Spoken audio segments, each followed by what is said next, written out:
এইটা রাজনৈতিক কোনো বিষয় এখানে নাই। এইটা ত্রিভুজ প্রেমের কাহিনী, কমপ্লিটলি ত্রিভুজ প্রেমের কাহিনী। এটাকে রাজনৈতিক কালার দেওয়ার কোনো সুযোগ নাই, বা আমরা ওইদিকে তেমন কিছু পাইও নাই। ঠিক আছে। আর এই জিনিসটা ডিসক্লোজ হয়েছে সম্ভবত মেয়েটা চালু, দুই দিকে সে সম্পর্ক বজায় রাখছে। একটা পর্যায়ে মাহির বোধহয় এটা টের পাইছে, ও যখন চার্জ করছে এটা কবে নাগাদ 26শে সেপ্টেম্বরের পরে তাদের মধ্যে পরিকল্পনা আসে যে তাকে আমরা ওই সরাই দিব।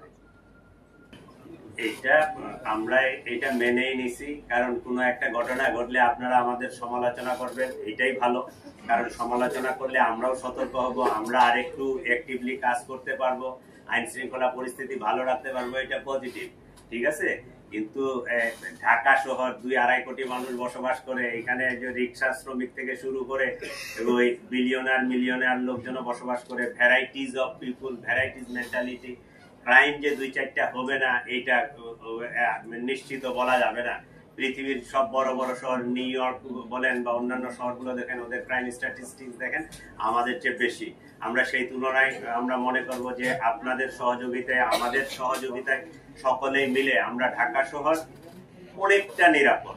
100% হয় আমি বলতে পারবো না যে একেবারে 100% ক্রাইম ফ্রি, এটা করাও সম্ভব না।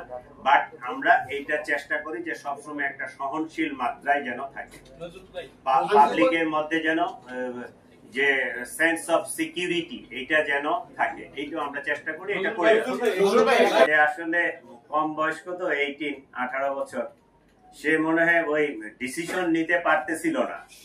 সে যখন মাহিরের কাছে যায়, মাহিরের সাথে তার দীর্ঘদিনের পরিচয়, দীর্ঘদিনের প্রেম। ঠিক আছে। সে মাহিরের কাছে যখন গেছে, মাহিরকে সে বলছে যে জুবাইরকে না সরালে আমি আসলে তার কাছ থেকে সরে আসতে পারবো না।